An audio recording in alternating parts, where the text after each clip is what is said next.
You ask Tiger to calculate. This deals with linear inequalities with one unknown. The final result is a equal or greater than 15. Let's solve it step by step. Isolate the a. Divide both sides by 2.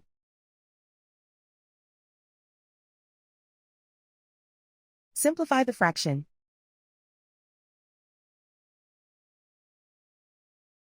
Find the greatest common factor of the numerator and denominator.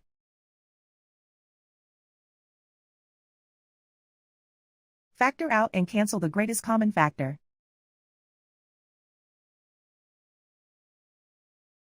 Plot the solution on a coordinate grid.